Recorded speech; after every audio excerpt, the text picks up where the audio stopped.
So I don't particularly know what happened. My video got stopped for a copyright claim, even though there's no music playing and I'm not using anything else. So, yeah, that's some bullcrap, but whatever. It happens.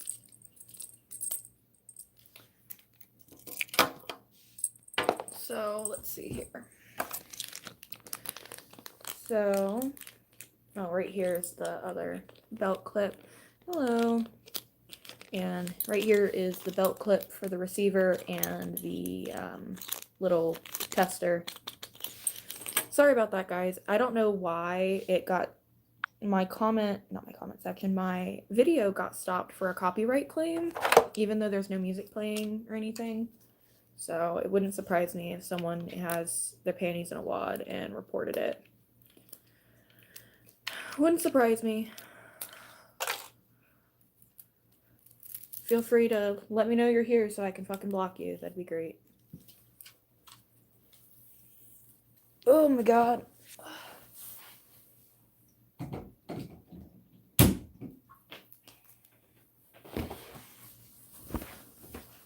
Oh, plugging this in.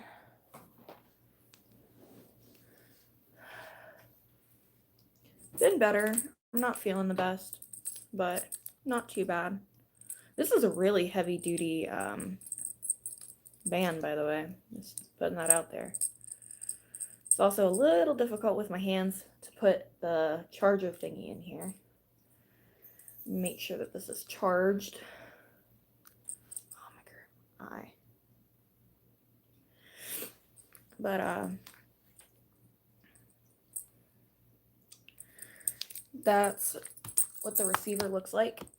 It does come with a Denali. Stop playing with cats. It's rude. A very long band, which I might get a different band. It just kind of depends on how this looks on him and if I like it and if I want one that's a little bit more low profile than this one. As I talked about before, I really don't like e-collar looking like an e-collar. I don't feel the need to explain why I use an e-collar to people. Thank you, Bella.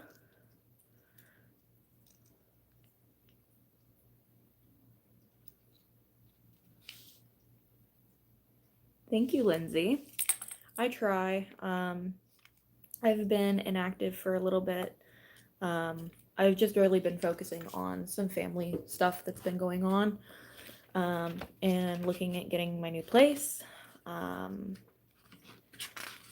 just because that's kind of the priority right now. That, and I mean, I haven't had very much inspiration for content, seeing as, you know, we're in quarantine. So,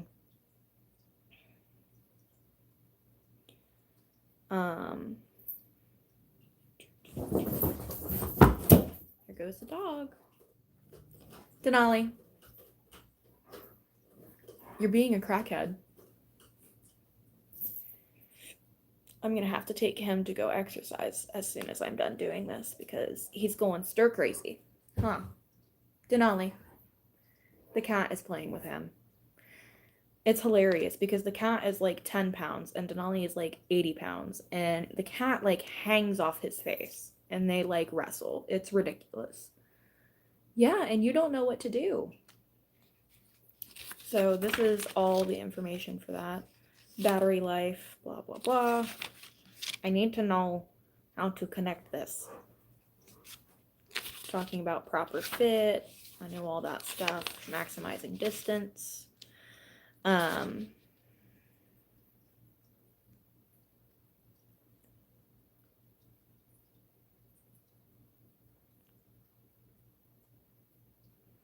Animals are fine, and honestly, it's person to person whether you want to owner train or program train. It's kind of up to you. I personally prefer owner training, but I also have trained dogs my whole life. I've worked with shepherds in particular my whole life. My family used to breed working shepherds. Um, so I had the experience to do it. If anything, maybe not even like a program, but contact a trainer and work with a trainer. That's how Denali was trained. I did all the work, but I had a trainer to consult when I would, hit roadblocks or need questions or the evaluations and stuff like that. I would go to a trainer. Um,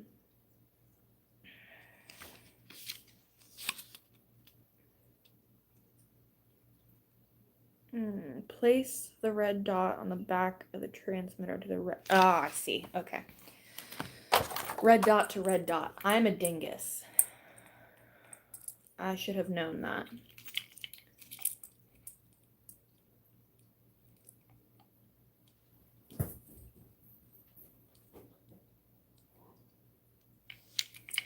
Oh, it helps if it's not on the charging port. I'm doing great. It's fine. There it goes. Cool. And then, so I don't know if you guys can hear this. I'm going to put this on here. It might be kind of loud. I apologize. But right here is the vibrate. You can kind of hear it. Here, I'll show you the light here. That is that. And then we have Nick and Constant, which, where is the little, here it is, to check the stimulation on here, which I probably will be putting this on the receiver here in a little bit. Oh my God, my hands keep dropping everything. It's like my biggest pet peeve with the issues that I have is constantly dropping things. It's very annoying and it gets very frustrating very quickly.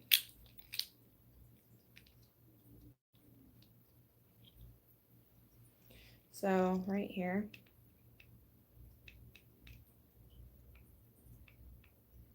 Maybe this needs to be turned up. Oh, it helps if I have it up from that. Oops. There it goes. Nick is just a small correction. Constant is constant. And then it also has the vibrate. Denali, honey, come here. Now, sir. Thank you. Come here. Come on. All the way.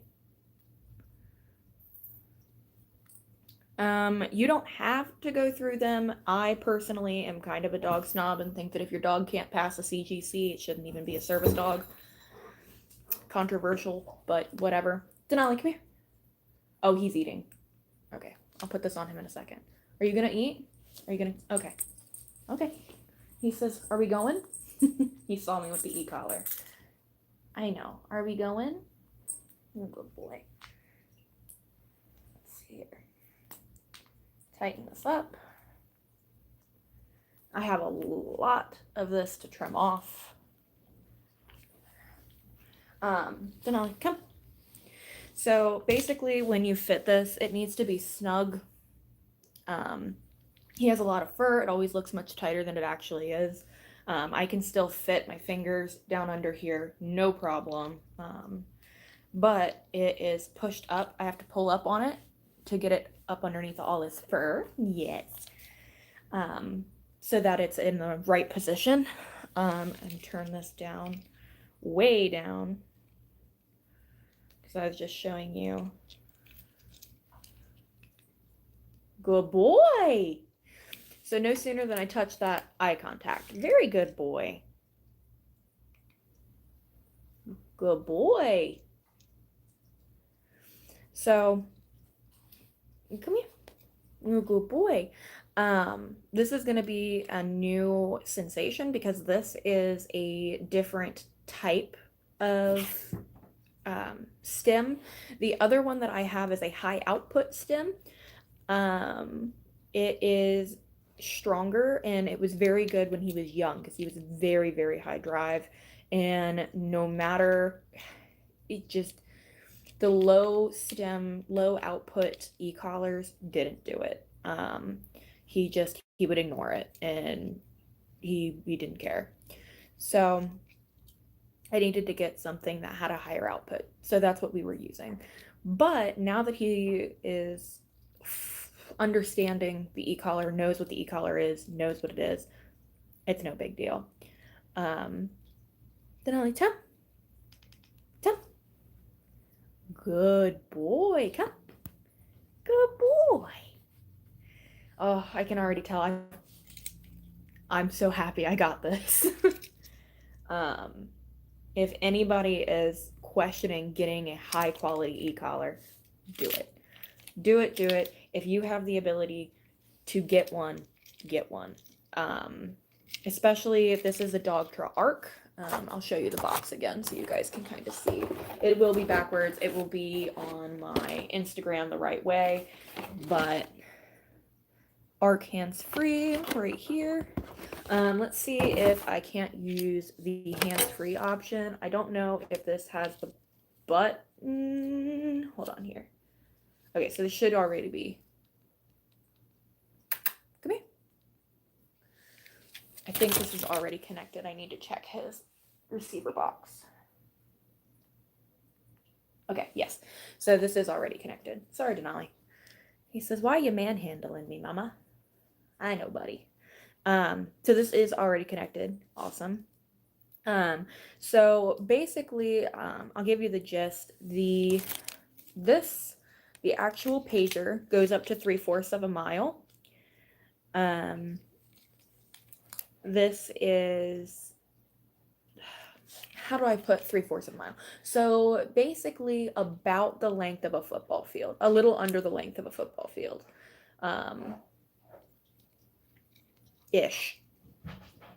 Well, no. That would be an acre. I'd have to look it up. It's a long way. Denali does not go that far away from me ever. This specifically is meant for hunting dogs, to page hunting dogs back. Now it is recommended that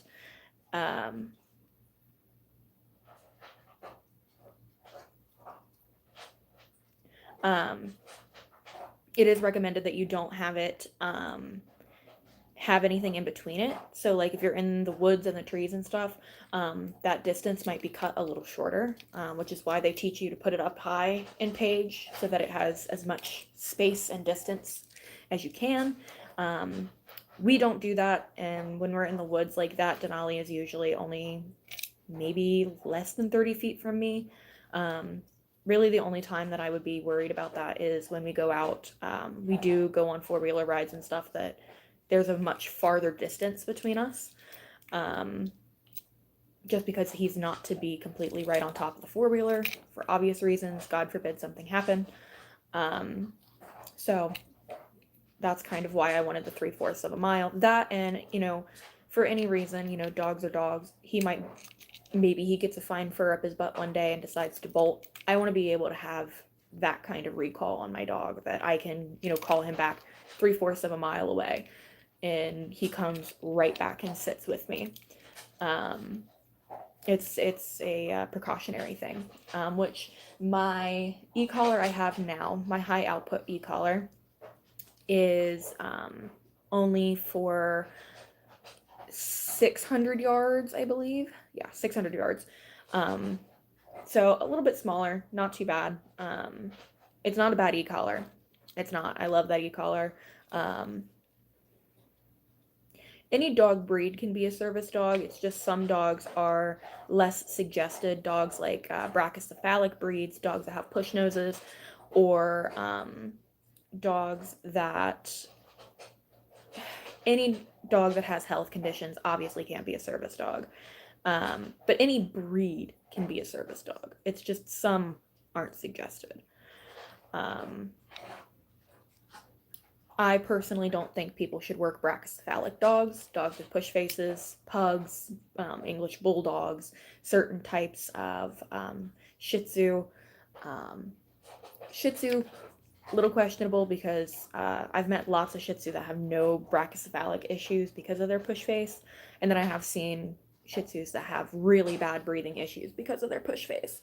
So it just kind of depends dog to dog, but I personally would never work a brachycephalic dog, personally. Um, it just, I feel like that would be pushing it. It's already hard enough to have, a dog like Denali that is very wolf-like. Um, that already, you have to make sure that they don't get hot. You have to make sure that they don't overheat, those kinds of things. I just think that it would be really difficult to do with a brachycephalic dog. Um, Personally, I need to trim these. I need to trim these so bad. That's okay. I'll trim them in a little bit. I'm supposed to go back down and take care of some more family stuff. I've been at my mom's working on, we're buying a piece of land right up from my grandmother's. It's literally the only strip of land that breaks up 74 acres. It's 3/4 of an acre, but it's the only one that breaks up the property. So we're looking to get that so that I can put a factory built home on it, is what we're looking for, so that it's easier for me to modify the house to be accessible. So that's kind of what's going on.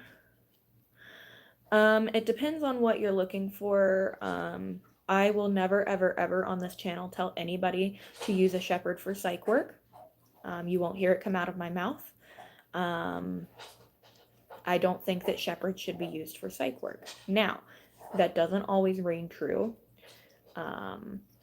because I know lots of people who have shepherds who do psych work who excel. Awesome, great. They're a rarity.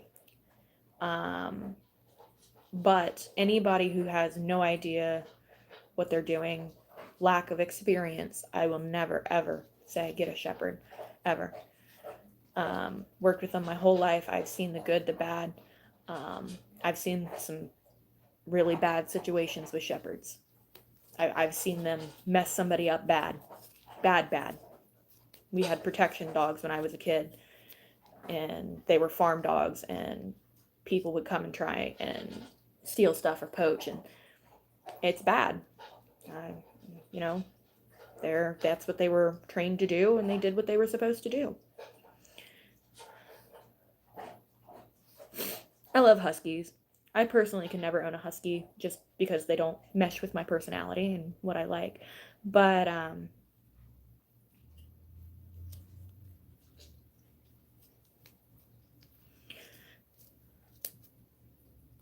I do like huskies. They're very cute. I can't handle all the hair either. I mean, that's coming from somebody with a shepherd, but huskies and shepherd hair are different. I would get a lab. If you're gonna choose between a doodle or a lab, get a lab. I also am not a huge fan of doodles. They're very cute, they're very sweet, but you're not for sure because they're a mixed breed. And that's not me dissing on mixed breeds. That's me saying that there is no breed standard. So you don't know how big that dog's going to be. You don't know if that dog's going to have the coat that you want. You don't know, 100% the lineage and the how that dog is going to be as an adult, whereas where you have a proven line of a breed that's been bred for years. So that's just something to keep in mind. Nothing against doodles. It's just, I think, one, they're overpriced. They're a mutt. Don't come for me. They're a mutt. They're a mixed breed. And people jack up the price on them. And that's not fair to people who want them. That's not fair. You're paying maybe double the price of for the mixed breed than what you would for a purebred dog. And yeah, I can walk with assistance. Some days better than others. but long distance walking or bad days, I cannot. Uh, I can't walk very well. Um, I refer to it as it's a lot like walking like a newborn baby gazelle. And there are times where, because I have neurological issues and neuropathy, my brain is telling my feet to do something, and then they don't do it, and I fall and I trip. No, you're fine. It's a valid question. It's a very valid question. I understand. I'm very open about that. Um, so I'm very open about it. It's not that big of a deal. It doesn't bother me. It's okay. Um, it's all about how people put it. I've had people come to me and be very rude and be like, "Well, can you even walk?" That's rude. Um, but a genuine question of like, hey, can you walk, or are you what are the things that you can and can't do? Those kinds of things. Yeah, like I'm open. It's okay. um, as most of my friends are. I have other friends who are in a wheelchair, some of which who are paralyzed and are fully in a wheelchair. Others who are more like me, who are in and out of their wheelchair and are part-time users. Yeah, I have EDS, fibromyalgia, dysautonomia, and small fiber neuropathy, um, which is the issues that I have with neurological issues. Basically, I have nerve damage from all of the movement and the breaks and sprains and things like that my body does. Basically, my main issues are in my hips for my nerve damage, which is why my legs decide that sometimes they just don't want to work. Um, I have my hips constantly are sliding in and out of place. So when that happens, it is damaging the nerves around that. So sometimes it's a very muddy connection. Is kind of how they described it to me. Is that I'm not paralyzed. I'm not anything like that. It's just that the signal isn't as strong as it should be, which is why sometimes I get drop foot and I fall. I trip over myself, drag my feet. Um, it Not only that, I have to walk very short steps, so that I don't force that hip to come out. It sucks. It sucks a lot, and it's very difficult to keep up. Um, yeah, and they basically kind of told me like, in all likelihood, I have hip dysplasia on top of everything else, which is again just like in dogs. My hip is just wobbling around in the socket. It's why my hips get pushed out. It's why it hurts when I have to sit for long periods of time without any kind of support. It's why they fall out. It's why I have nerve damage, all that stuff. And there's really nothing they can do. I mean, they can go in, they shave like the socket of your hip, and they basically put your hip back, or they could replace my hip and modify it that way. But I personally am I'm happier, and it's easier for me to be using a wheelchair regularly than to run the risk of making anything worse. I'm only 21, and basically, the older you get, the worse it gets. And I really don't want to jinx myself and do it too early when it's only going to get worse. Um, and at that point, if they screw up, I'm going to be in a wheelchair anyway.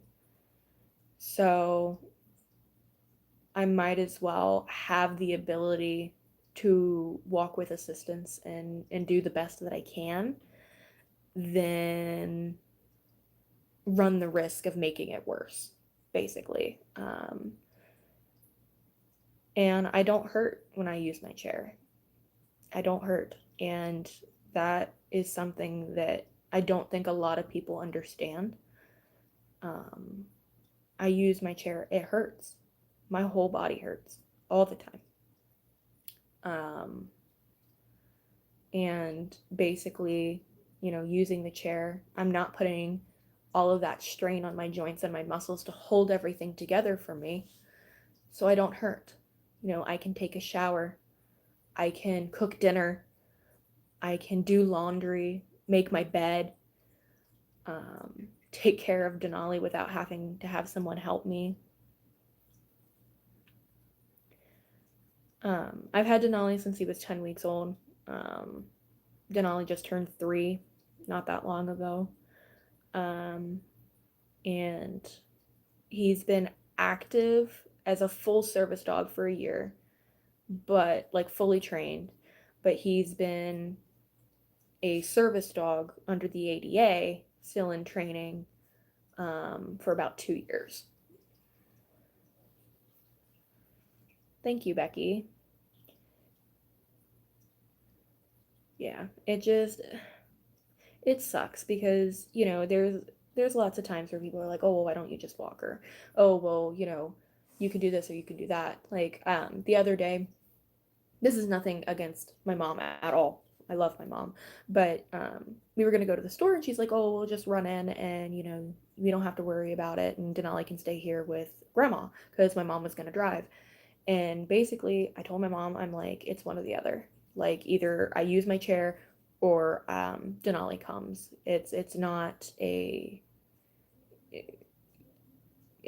like that. It's either the dog comes or the chair comes or both. Like there's no ifs, ands, or buts about that. Um, which update also. I don't know if any of you follow me on Instagram, but I talked about a story of meeting another handler at Joann Fabrics. There was a incident of a ableist Karen being a butthole to another handler. Turns out she also has EDS and dysautonomia. She just recently had knee surgery. Um, but I met her. She was great. It was a really positive interaction. One of the very few positive interactions with a handler stranger, someone that I haven't like talked to before, that I've had in public actually. Um, Lord love her. Her dog is very cute. um, and basically after that we were talking and she really liked my harness, and she was talking about, because Denali is e-collar trained. Denali e-collars when we're out. I very rarely use a leash anymore with him because it's very difficult for me to push my chair and have him be able to do what he needs to do on a leash. It's very difficult. So um, if he is on a leash, I'm constantly having to take him on and off the leash to retrieve things for me or move so that I can go through somewhere. It's easier. He knows what he's doing if he's on an e-collar. So she was talking about it, and I knew I was going to be getting a new e-collar. And I told her, I was like, hey, I'll sell you this e-collar really cheap when I get my new one. Not a big deal. Um, because I know you want one and I know that you're in a pickle financially. I believe she actually had to pay for part of her knee surgery, if I'm correct. So she's in kind of a pickle financially.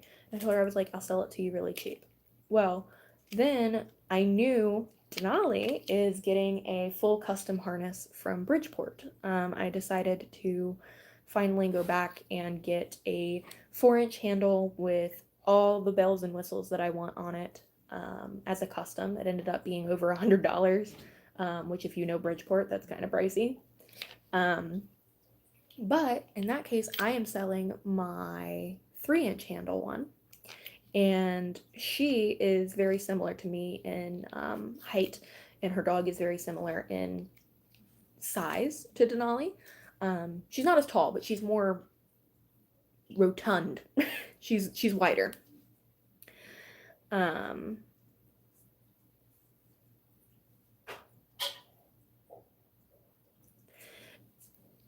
but I decided to go ahead and tell her I would sell it to her for cheap. I told her, I think it was $100 for whole shebang, e-collar, harness, and I would bring it to her because she literally lives around here. No big deal. I told her we'd just meet in Joanne Fabrics parking lot and exchange. Um, so that she doesn't have to worry about the whole shipping fiasco of stuff going on right now. So um, once I know his harness has shipped, I'm gonna go ahead and bring that harness to her. I just have to make sure that the other harness is shipped because I can't go without a mobility harness just in case something is to happen and I don't have my chair. So, but she knows that. We talked about it. Um, so that's kind of what's going on. I'm super duper excited to finally get the custom harness. Um, I have put it off for a really long time because I'm me, and I just, ooh, hello. I put it off. Make sure there's nothing else in here. I am gonna save this box in case something happens and I need to send it back. But give me just a second here. I'm gonna try and put the screw things on here.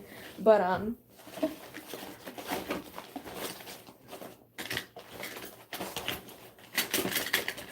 oh, is this it?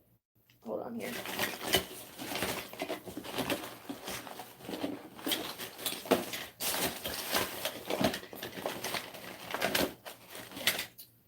I don't know where my little one is.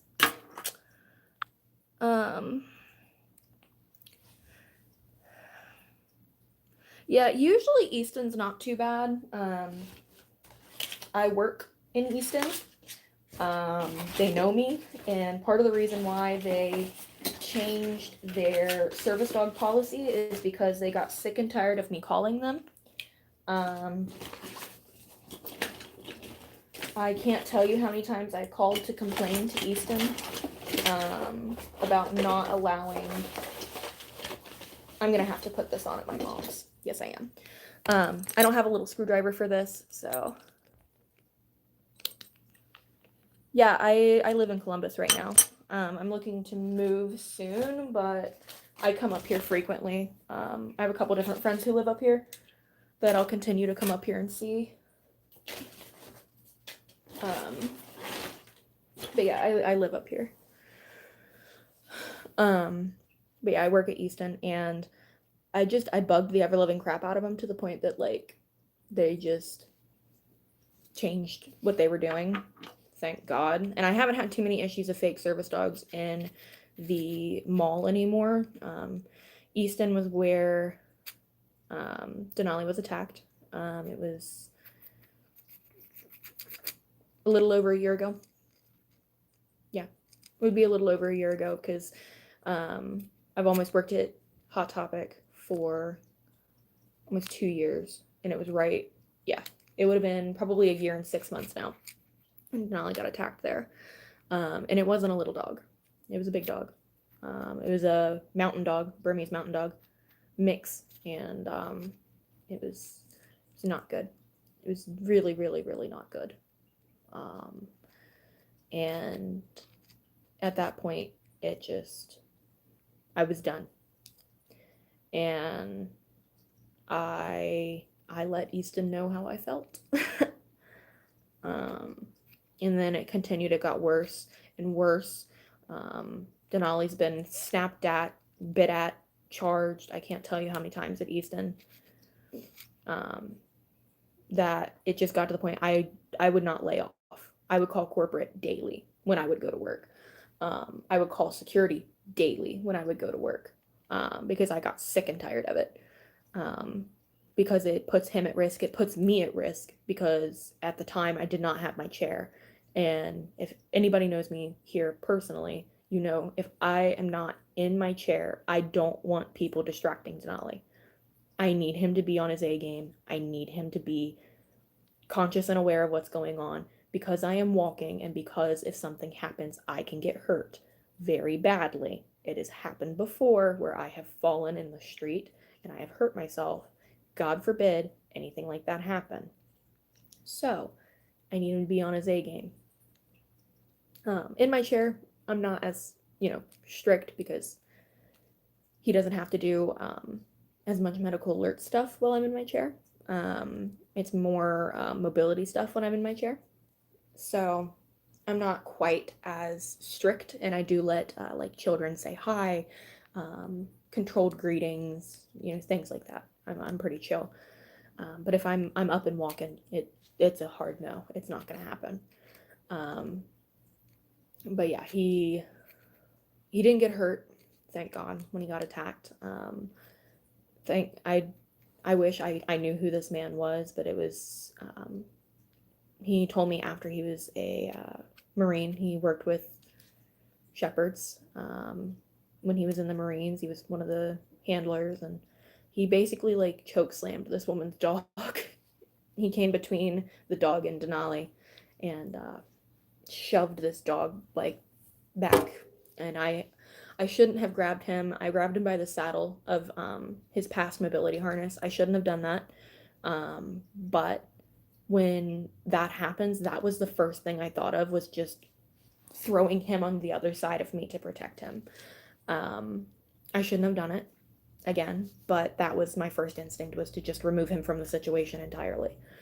And honestly, even though that's not a good thing to do, the guy coming between them and me being able to pull him out of that situation quick is what kept him from getting bit. And basically, the longer time has gone on, I was a newer handler with Denali at that point, like out in public handler. And basically, like, you just, the only thing that I can suggest, one, have some form of personal protection weapon. If you are able to carry it in your state, carry it. Ohio is an open carry state. Ohio doesn't care. We're kind of the Wild West in personal protection weapons and weapons in general. So I've said in previous things, I have stun gun, mace, a police baton, a knife, and I will be, once all this stuff is over, I will be going into weapons classes, which it's an open carry state. I don't have to go to weapons classes, but I'd prefer to do so that I can carry a gun, so that if the time comes and it comes between my dog and another dog, I'm not going to be the person leaving with a body. I'm not. I'm not doing it anymore. I'm not running that risk anymore. As harsh as that sounds, I've spent thousands of dollars. Thousands. Denali's price tag is up in the 20 grand margin at this point, of what I've spent. And I can't. I can't. I can't even fathom something happening to him because I couldn't stop it. Being as disabled as I am, it's very hard for me to physically protect him.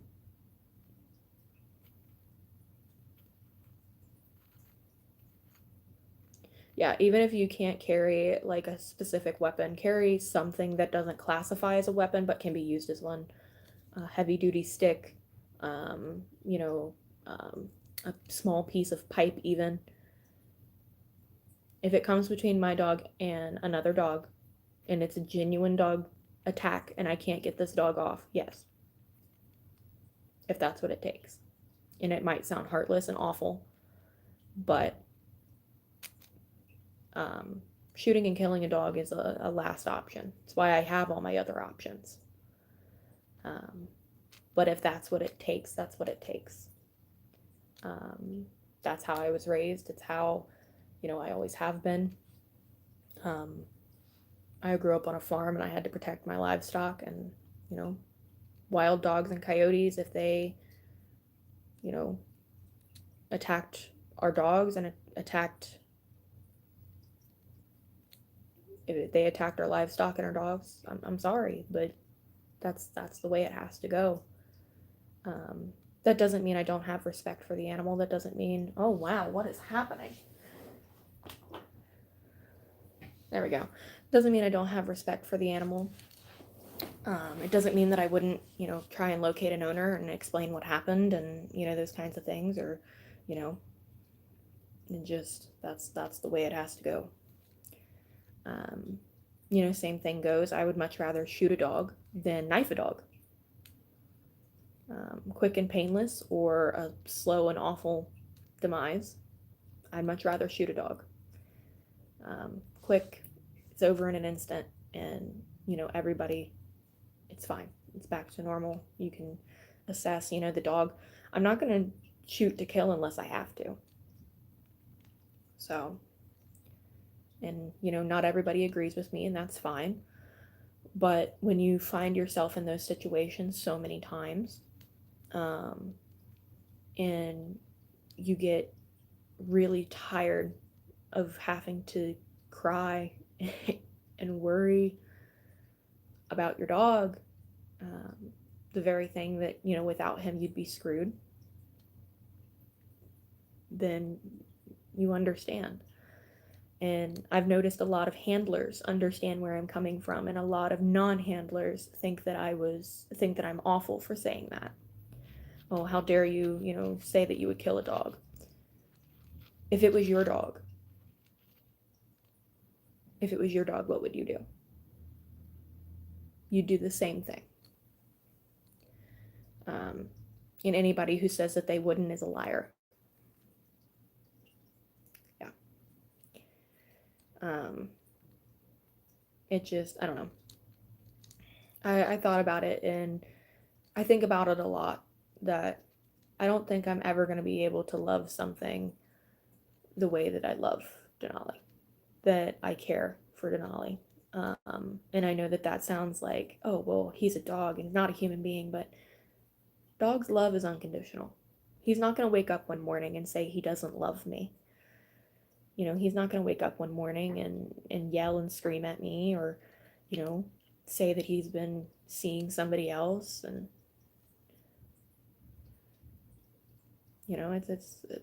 it's just not how it happens. And, if I end up going out with somebody or marrying somebody, then, they're just going to have to accept the fact that I will forever love the dog more unconditionally than them, because he's never going to hurt me.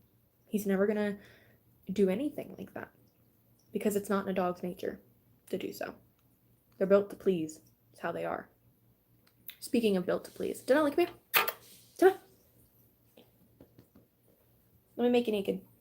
You'll stretch. You'll be stretch. Come here. Come here. Let me make you naked.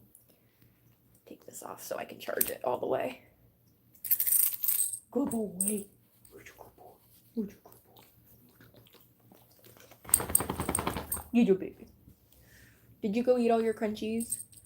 I hope he ate all his breakfast. Well, lunch.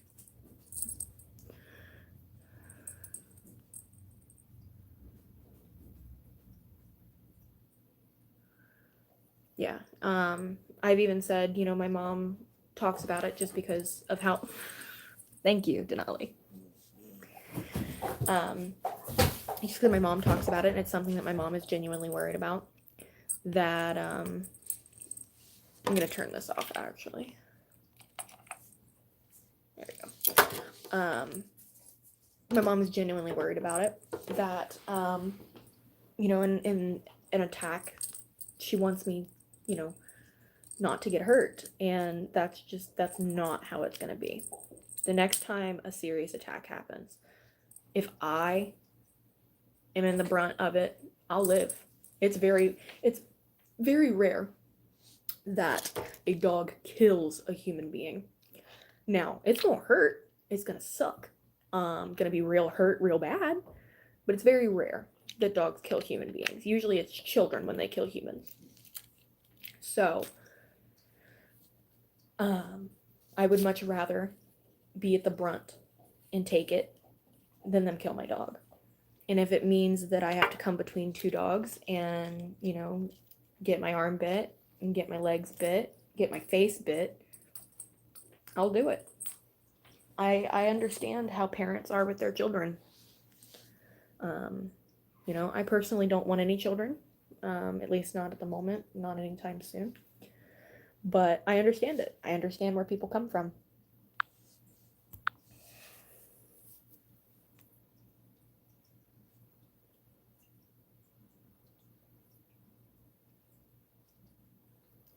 It's kind of like, it's me or the dog. Well, the dog was here first. um, and I know that sounds awful, but it's again, oh my god, will this stop being so bright? Talk about washing me out. Jeez. I'm gonna try and move you guys over here a little bit so it's a little less crazy. Whoop. That's a little better.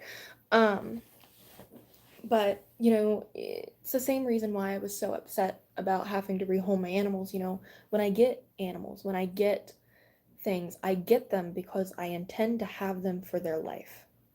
You don't impulse buy animals. You don't buy an animal because you think it's cool or because you think that it would be a good accessory. That's not why you get an animal. You get an animal because you want to love and care for it for the rest of its life. And if it needs something, you do that.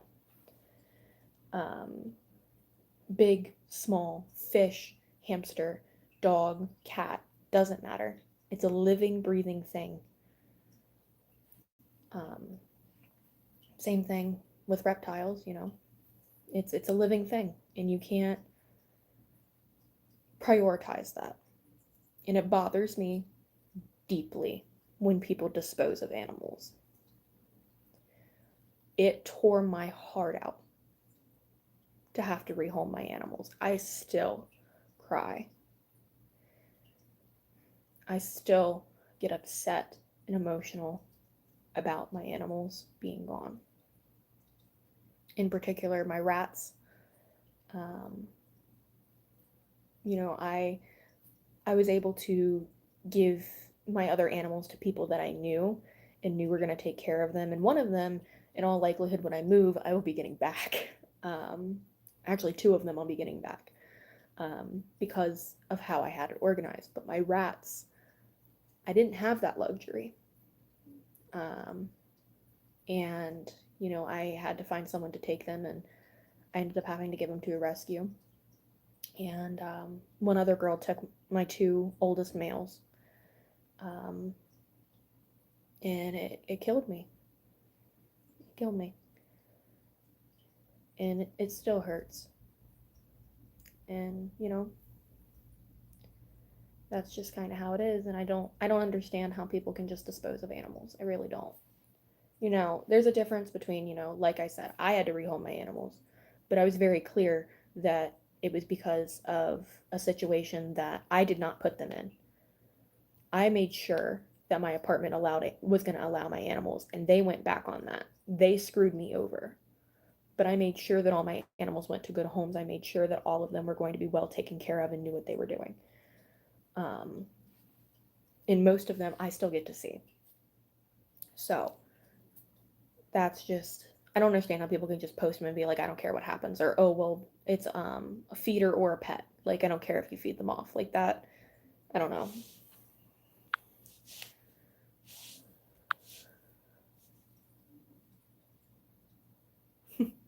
It's okay, I get it. Denali's sitting here touching me with his ball, trying to get me to play with him.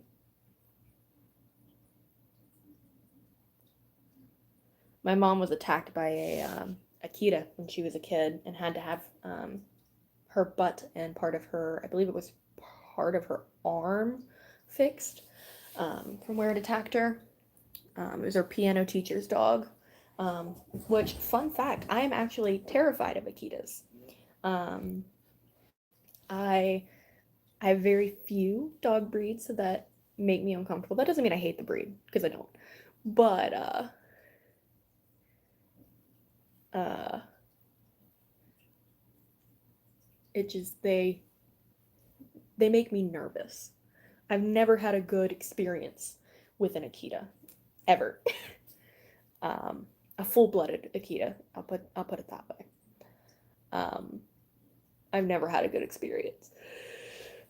And yes, it was her butt. The dog had puppies, and she went out back, and it wasn't the mama dog, it was the grandma dog that got a hold of her and tore into her. She got her on the lower part of her butt cheek, and then let go and went for her arm, got a hold of her arm. I'm pretty sure. I know he got her in the butt, but yeah, it was bad news bears. It was bad. Um, Her piano teacher felt awful, awful, awful about the whole situation. Um, but my family also had dogs their whole life. We had working dogs. We had, dogs in and out. And, it was awful, but we weren't one of those people that's like, you need to put that dog down. No. The dog was doing what the dog knew to do. There were puppies involved. And, that it's awful, but it happens. And, you can't blame the dog. It's dog's nature. There's a difference between blatant aggression, which is very rare for blatant aggression. There's always a cause, there's always something, whether it be frustration based or trauma based. There's always a cause. You can't blame the dog in those situations. You should blame a negligent owner, and you should blame the lack of fixing the situation, of getting help and doing it in a safe manner. That's what you should blame, not the dog. I've only ever seen maybe one truly aggressive dog, like scary aggressive, and that was ironically a pit bull, which sucks because it doesn't look good on the breed. But that dog scared me. I've never been scared of pit bulls ever. I think they're big couch potatoes, and I think they're very cute, and they look like little hippos. But this dog scared me. He scared me bad. And I did not live in a very good area, and it was a drug dealer's dog, and he was not nice at all.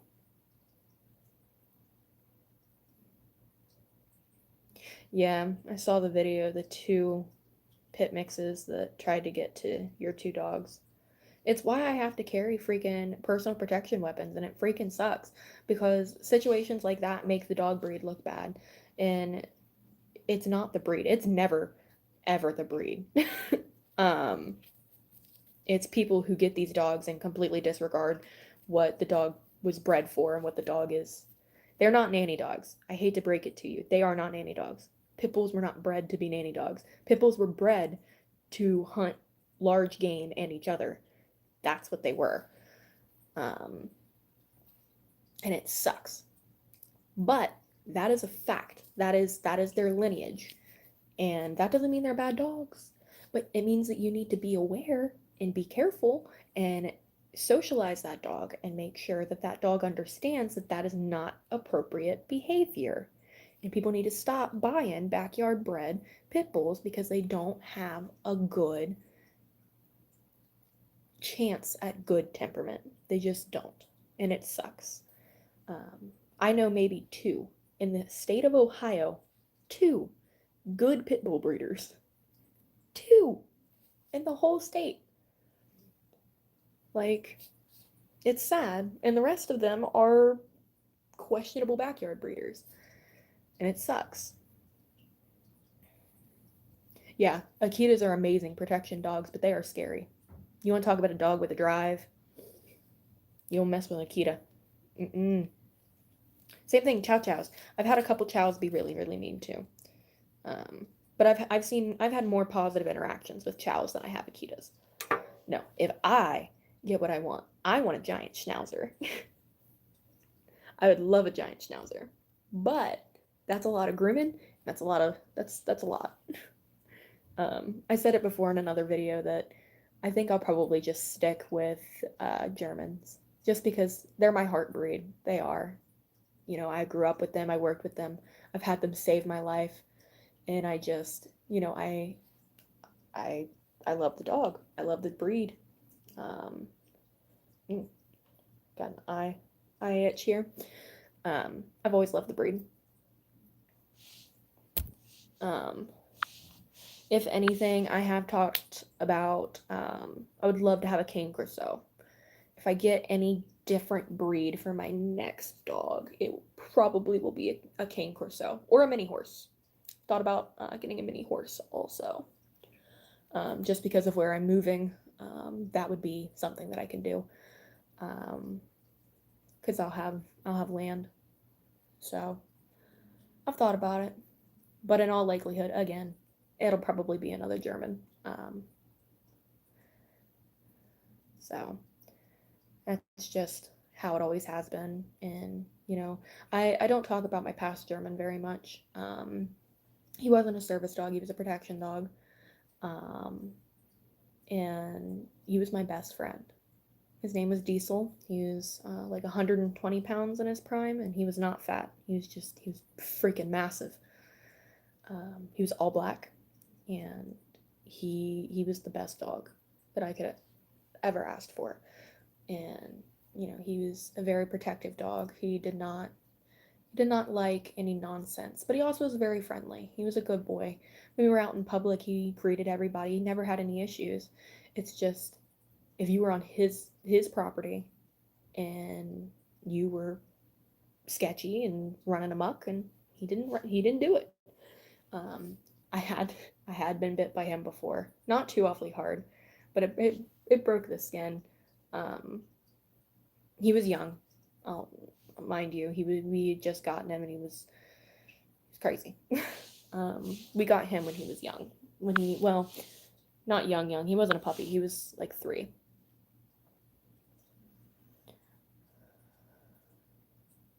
Yeah. King Corsos are King Corsos were bred to be protection dogs. They were bred to be intimidating and strong and bullheaded, and they are not as easy as Germans are, where they are very eager to please. And it's not that Cane Corsos aren't smart, because Cane Corsos are very smart. It's Cane Corsos are stubborn, bullheaded, and they they know how to get their way. So they're a little bit harder to work with, and that's not every Cane Corso. Again, that's just kind of the breed standard. Um, and they just, I think Cane Corsos are just gorgeous, gorgeous dogs, and when their gait is just beautiful. I think they're a beautiful dog. Um, and I'm sure people are gonna crap on me if I do get a cane, but it will be cropped and docked. I'm one of those people that, if it's done properly and it's done professionally, then crop and dock your dog. Um, I have a family friend that breeds Doberman, protection Doberman in particular, and they are gorgeous, and all of them are cropped and docked, except they had 2 that weren't cropped and docked. Cropping and docking being mean is the same as saying spaying and neutering is mean. Cropping and docking is done to protect the dog, especially working breeds. They get ulcers in the ears, they rupture. Some of them can go deaf because of it. They get happy tail and they break their tails. And then they have swelling in the tail, and then they have to go through a painful surgery. Whereas if you would have just done crop and dock in the first place, then it wouldn't have happened. It's why Danes are usually cropped. I've seen many, many Danes docked as well because they get happy tail. And same thing goes even if it's not for a medical reason, if it is done professionally, it's no more than you getting your ears pierced. They don't feel any of it. It's tissue.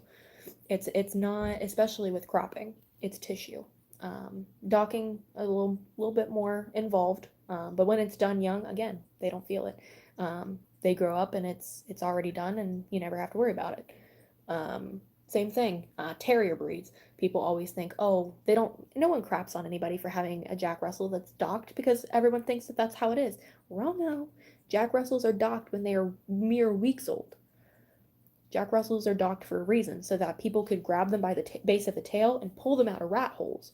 That's why their tails are docked. No, now botch crop and dock, people who do it in a backyard and do it crappily, yeah, it can cause a lot of issues. But that's the same thing as, you getting a backyard tattoo, or you getting a backyard piercing, or, anything like that. Yeah, stuff is going to go bad. Don't do that. Go to a reputable vet who knows what they are doing and does cosmetic surgery on dogs to get it done. Um, and if you don't like that look, don't get it done. Don't like it, don't get it. It's as simple as that. Um, not everybody likes tattoos. Oh, sorry, Emily. It's down here. I got the Dogtra Arc with the hands-free option so that I can use it while in my chair.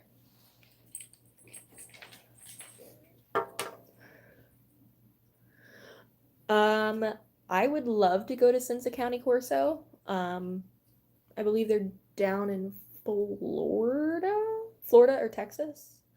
I would love to go to them. But there is another Cane Corso breeder. I forget the exact name. Up in Ohio, but they're like right on the edge of Indiana and Ohio. But I haven't quite decided. Again, it's several years down the line. Denali just now turned 3, and my last shepherd lived to be 11 and didn't have health issues until he was 8 or 9 years old. That physical issues until 8 or 9 years old. Really, she's moving to Tennessee. I didn't see that. That's awesome. Then I probably will contact them because I would love to have one of her dogs. Preacher is absolutely immaculate. I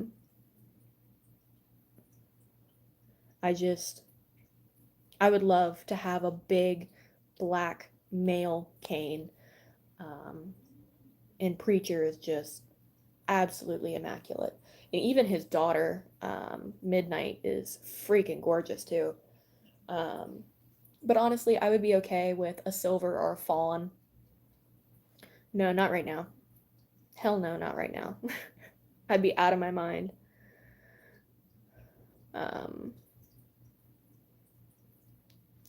Everybody wants a descendant of Preacher, though. I like Batista, too. I wouldn't mind having a Batista's pup, either. Blondie's really pretty, too.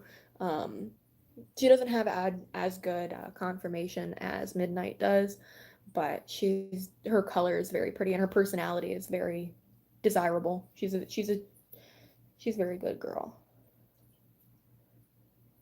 Ooh, dude, if I had the money, I straight up would already put money down for the pick of the litter on that. Love that.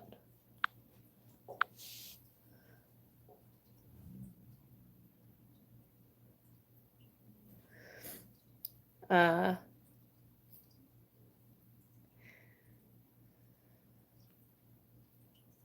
Backyard breeders don't have that few of dogs. They also don't deny people when they know that they're going to breed their dogs. They also don't give breeding rights to people. Um, they also have all their dogs tested uh, for hips and shoulders.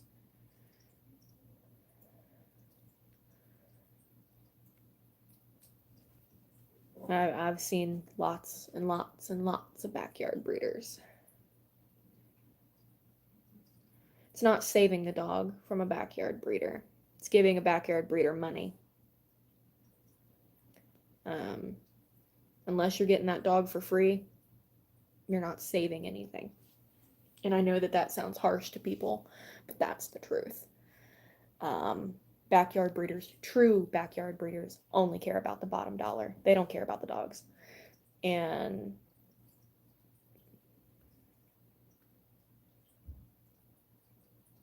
that's how backyard breeders work. They don't make sure where the dogs go. They don't continue to keep up with the dogs. Um, yeah, the best way to save a dog is to stop a backyard breeder. Stop giving them money. Stop letting them do what they're doing. Um, like I said, we looked high and low for Denali's breeder, and they are a private breeder. He was the last kind. He still was a private litter, but they were selling to the general public. He was the last one of their general public allowed to have him, and the only reason they allowed me to have him because he was the last male in the litter is because we told them that he was going to be doing training and be trained in what we intended for him. That is the only reason. And they even asked if we wanted to buy his breeding rights, and I didn't care to buy breeding rights. because we weren't going to breed him. There was no reason for me to buy breeding rights. So we just paid for his lineage paperwork and stuff. But now they are fully private. They only do litters upon request, which I already contacted them. I talked to Carol, which is his breeder, and they already said that if the time comes that I want one of their puppies again, that they would do a special litter, a private litter for me to pick from, so that I could have another dog from them.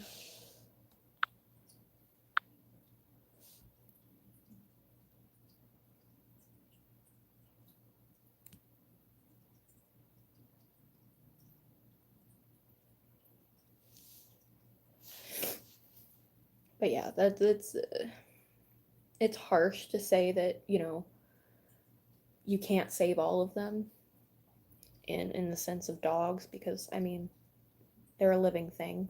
But that's the truth. I'm also the same person who says that most of these rescues and humane centers, they're putting dogs out on the floor that should not be out on the floor. They don't do their due diligence with people who take these dogs. Denali, thank you. They don't do their due diligence of who's taking these dogs. People are getting reactive dogs, dogs that have fear-based aggression issues, fear-based reactivity issues, and giving them to a family and expecting them to be able to handle this dog, especially bully breed dogs, which is the main majority that are in these rescues, because no one wants to deal with them. And they're backyard bred, most of them backyard bred. They all have had some form of trauma. They've all been poorly trained or not trained at all, and they give them to families who have no idea what they're getting into, and are like, here, best of luck. And then that dog bites, that dog is reactive, the dog runs off and kills something or kills somebody, and it's the dog's fault, and the dog dies. And that's not how it should be. That's my same belief on people trying to ban training tools. You ban a training tool, you might as well seal the coffin of at least $20,000 a year. You're sealing the coffin on a lot of dogs doing that. And it sucks. And it's awful. Not all dogs can be loved into obedience. Not all dogs. You can't love something to the point where it stops wanting to kill something.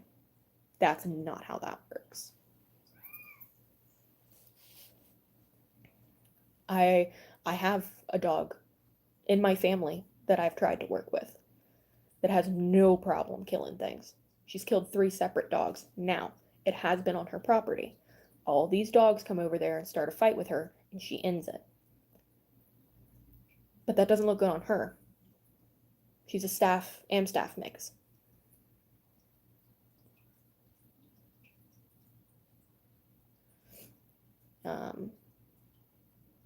And she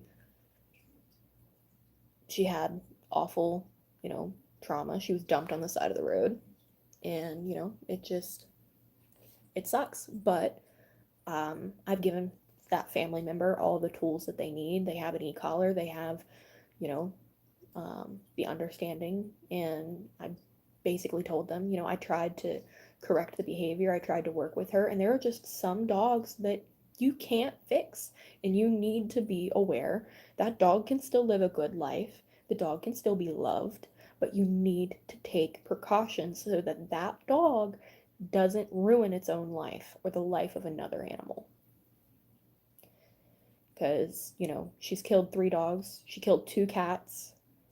She has a high prey drive. That's Lord knows where she came from, and I guarantee it was a backyard breeder from where she was from, because she was found dumped on the side of the road with the rest of the females.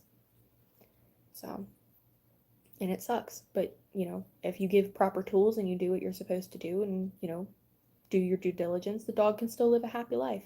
And she is. She hasn't had any issues in well over a year, knock on wood, thank God. And she's been fixed finally. And she's pretty much an inside dog now.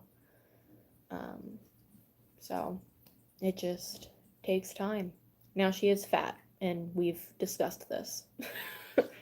um, but honestly, if her being overweight is the only issue she has right now, I'll take it. Because, Lord love a duck. For a while there, I was going down frequently to work with the dog. Um, yeah, if a breeder doesn't ask you questions and doesn't ask you what you're going to do with the dog and if you're going to train it and what you're going to do, that's sketchy. Also, if the breeder doesn't allow you to go into the home or see their breeding facilities, that's a problem. I toured my breeder's facilities. Um, and as much as it looks crazy because they had a larger breeding facility, um, all their dogs was very well cared for. All of them were groomed. Um, all of them were separated the way that they should, to where they had, um, bitch dogs over the other way, and their studs were put over, so that they were completely separated and couldn't fence breed or jump the fence or anything like that. So there were no accidental litters. And they would keep, I believe they're called dams, pregnant females. They were kept in the home inside the house when they were pregnant, so that they could be monitored at all times.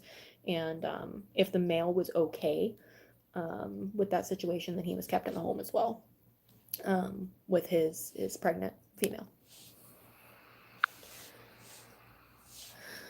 So, my sister's cat is trained to high five and sit. He's kind of an idiot, but we love him. He's a ding dong.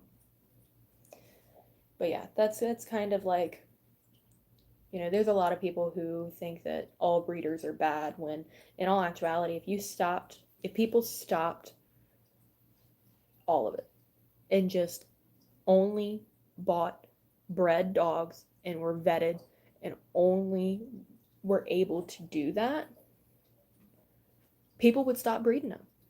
Backyard breeders would stop breeding them. They're not getting money. They're not getting anything out of it because it would be regulated, and they would stop doing it. And there would be less dogs in a shelter. That's not going to completely stop it, but it'll definitely help.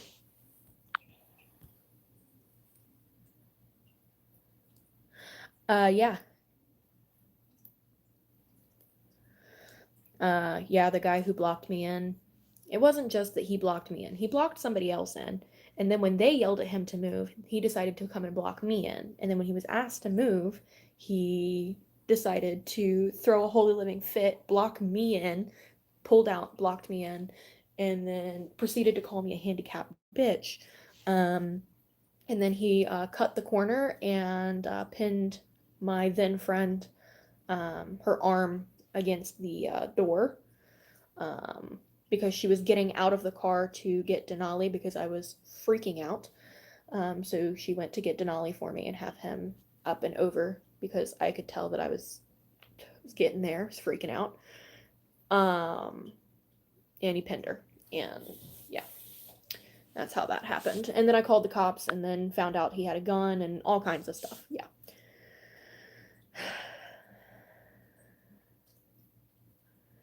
Yeah. That whole situation, just joke's on him. He cut the corner and scratched up his new car, which by the way was atrocious, but scratched up his new car. And he didn't scratch up my car. His car had a big scratch down the side of it because he cut the corner and hit my door. And yeah, the cop sided with us. He basically told him, like, either you can report it and take it to court and they have video of you, or you can shut up and leave, and I won't cite you for not disclosing that you have a weapon. And yeah, so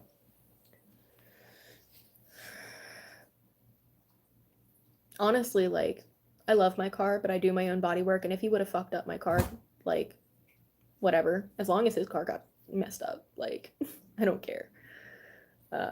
Karma is awful, but yeah.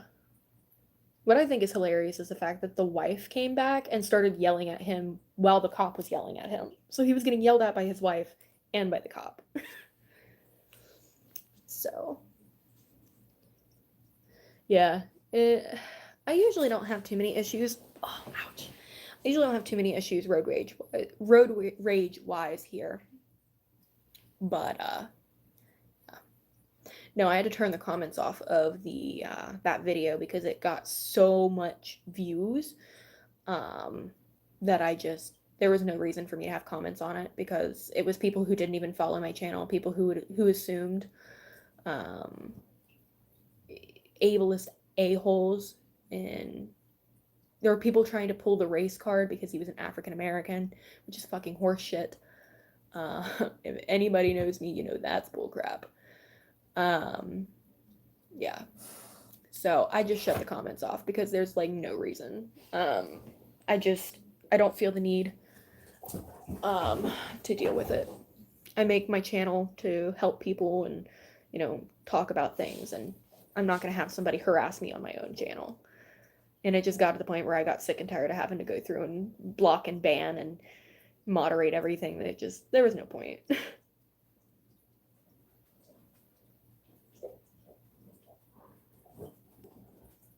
Yeah, it doesn't surprise me. People are crazy when they drive here. And I made multiple claims in my videos after that incident that any negativity, anything crappy you have to say, you will be removed and you will be blocked. There is no hello, Denami. Get down. No more. Thank you. Now, lay down. Thank you. Chew on your ball. This Alice, my little cat, doesn't like to play with Denali like the other cats do. Ew. Yeah, I've had some interesting experiences at that Michael's also. Luckily, for the most part, it wasn't too awfully bad, but it also helps that I have a scary protection breed. So I've noticed a lot of people give my friends who have like labs and goldens a lot more crap than they do me. I don't know if it's because I have resting bitch face or if it's because Denali is scary. Hi, baby.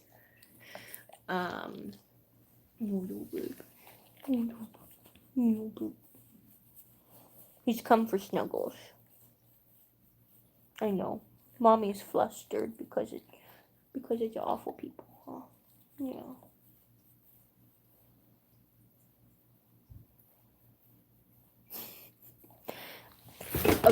Okay. Go get your ball. Yeah, I guarantee I have a resting bitch face. It's okay. I mean, they're not wrong. I try and be as civil as I can be, and then people make me mad. It happens. I do try and keep my chill as much as I can, though. And I'm not entirely proud of, like, the one time of confronting that woman in Walmart about her dog. I shouldn't have done that. But I mean, I made my point clear. And the only reason that I went back in there is because she ran her mouth about Denali, and I shouldn't have done that. I should have just ignored it and let her be stupid. But I didn't. Why do you choose the loudest toy to play with? He's playing with this, like, crinkly raccoon. You're killing me! Huh? You're such a baby. He's sitting here staring at me.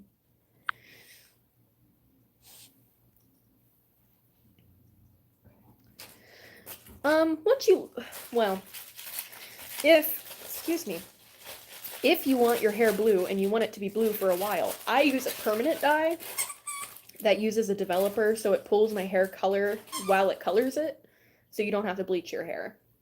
It lightens it while you put it on there. However, I am naturally blonde. My roots are kind of dark, and then it grows out and it's blonde. So that's something to keep in mind. I only use a 20 volume developer to do my hair, and it pulls the color out to white on my hair. My sister's hair, I have to use a 30 to 40 just because it's darker. Yeah, you probably would be able, if you have virgin hair, I would say probably a 30 volume developer with a permanent dye, you would be fine. There's my cousin asking if I'm coming. I'm supposed to come again. I'm supposed to go to my family's house and help take care of some family business. So we all are on lockdown at my mom's. We spray ourselves. We have to strip at my mom's and spray down and then go wash our hands and then change clothes when we go because my grandmother is very sick. So we have to stay away from grandma and it kills me. I haven't had a grandma hug or a kiss in months and it kills me. I'm a grandma's girl. I always have been. That's another thing. My grandma is sick. And I will tell you guys, if you follow me on Instagram, if anything happens to my grandmother, people will know. But there will be a long hiatus from YouTube if something happens to my grandmother. I won't be okay. I'll need some time to just, worry about that. So there's that. Which again, I'll probably put that in a video at some point as well. Thank you. He brought me his disgusting dinosaur.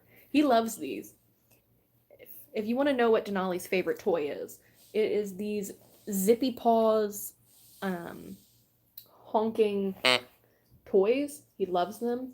I'm waiting for that one to finally die to order him a new one because they are $20 a pop, but they last a long time and he loves them.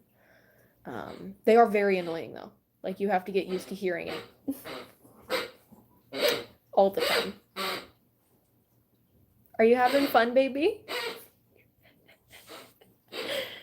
Oh, it kills me. Yeah. I'm sure, I'm not too worried about people not, understanding taking a hiatus if my grandmother passes. Which luckily she's doing really well now, but with all the stuff going on right now, we can't take any chances. She already almost died. I discussed that in my last live. Back around November, December, she almost died, and it was bad. It was very, very bad. So that's just kind of, it was a reality check that, my grandma is almost 80 now. So it's just reality check. So are you having a good time? He's sitting here like gnawing on it. You're so gross, and it gets so gross and slimy. You're so gross. I need to Dremel his nails again. I try and Dremel his nails once a week and do his teeth once a week. Oh my god, people be killing me. What do you want? Oh, it's telling me that my other package has been delivered. Yeah. So I'm a weirdo, and I bought me, my sister, and my 2 cousins. All of us now have these little stuffed possums because we all are trash goblins and we love possums. And there's a group of possums and raccoons that live at my grandmother's house that come in and eat nightly. We didn't choose to feed them, they just decided to feed themselves because we have cats. And they've gotten to the point that they're so domesticated that you can pet them. I mean, I don't suggest it, and we don't do that. But you can basically walk up and pet them, and there's no problem. What? What?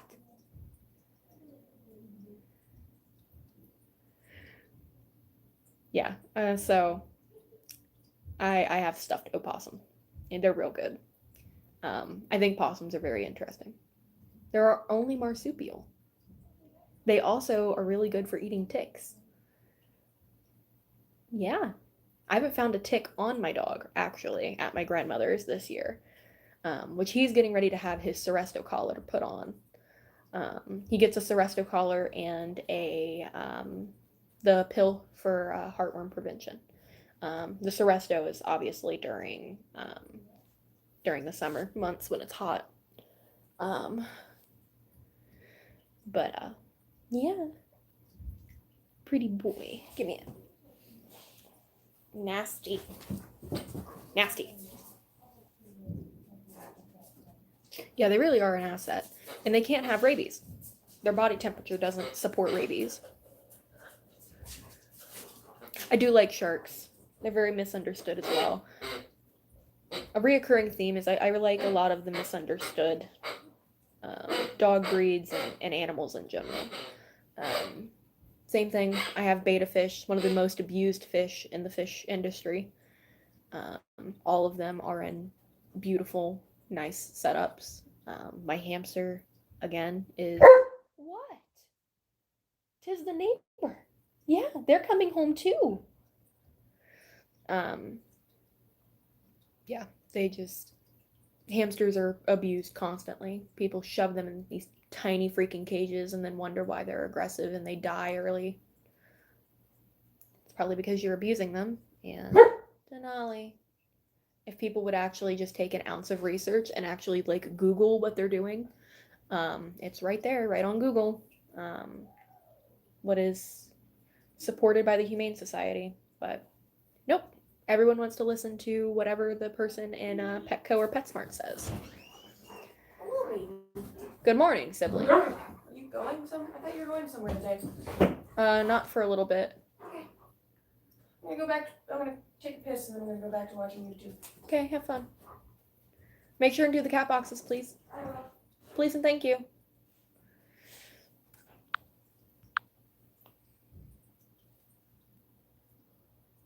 Oh.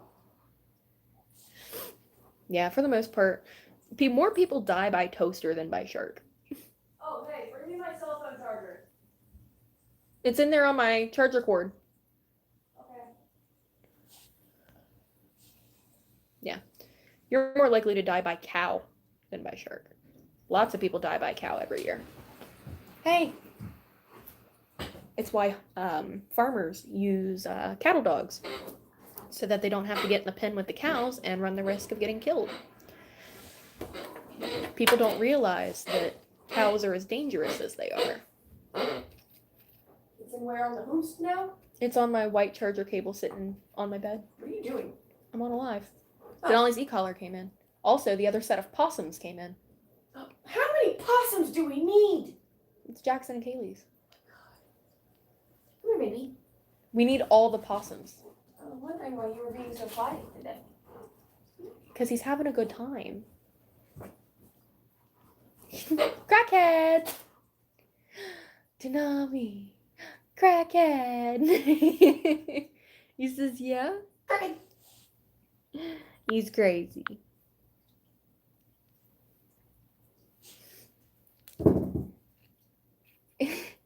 He's just touching. He had a total playtime during this morning, as you can tell by all of the freaking toys. Yeah, it looks like a toddler lives here. He is a toddler. Hi, Bub. Oh, he's having so much fun. Okay. But yeah, Come here, baby. I am probably going to go because I need to pack and drive down to my parents. So, I want to snuggle with my cat. then get your cat. Come here, Kiki. He's a dingus. You can give him He is a dingus. But he's a very cute dingus. He's so stupid. We love him so much. He's got chicken legs.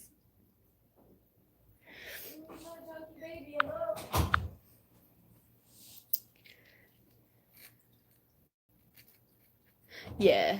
Like, you can't... If a cow doesn't want to move, the cow's not going to move. It's as simple as that. Same thing. Mama cows are freaking dangerous. I can't tell you how many times a mama cow has almost stomped my butt out. It's not a good time. But yeah. Yeah, I shared it. And while I said, really shouldn't be in Walmart, it is very cute. And honestly, like, as annoying as it is, I probably wouldn't raise a fuss because possums they have to be like in a pocket, in a pouch at all times when they're that young. So I kind of get it. As long as they aren't, fronting it as a service animal, it's not on things and it's not, interacting with anything and it's just chilling in a pocket, I probably would just let it slide. But still shouldn't be there. I'm not a complete butthole when it comes to that stuff. Same thing goes with handicap parking. Like, I'm pretty lenient. Like, if your tire is a little over, okay, I'm not going to be that much of a fuss. But if you blatantly park over the line, like, it's obvious that you knew that you parked over the line, yeah, I'm going to have a problem with that, especially when it's hard for me to get in and out. Or it makes it impossible for somebody with a ramp to get in and out. That's a problem.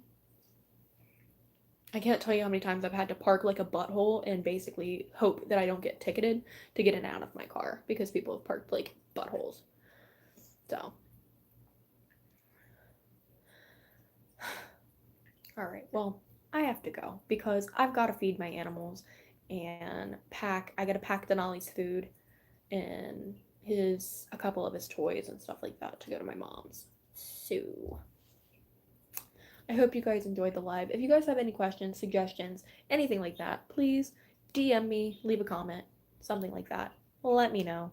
I usually try and keep up on it as much as possible. Especially while I've been, kind of on a hiatus from making videos. I'm hoping to make another video. I want to make a video of how I taught Denali to pick things up. Because it is a very difficult task for some dogs, especially dogs that aren't retrievers, can be rather difficult. So, or dogs that were previously taught not to grab or pick up anything. So, probably will make that video once I get back home from my mom's because the Wi-Fi there sucks. But, I hope you guys enjoyed watching. I hope I answered any questions that you guys had. I had a good time. I'm going to pack and head to my mom's. Yeah, and feel free. You can find me on Instagram. My Instagram is the same exact thing as my YouTube channel, Denali_GSD Service Dog. You can feel free, follow me, DM me. Once all this crap is over, I want to do a large meetup before I have to go down to Southern Ohio and move. Just because I do have a lot of followers here in the area, and it would be nice. But yeah, I will see you guys next time, and hopefully I will be unboxing his new harness soon.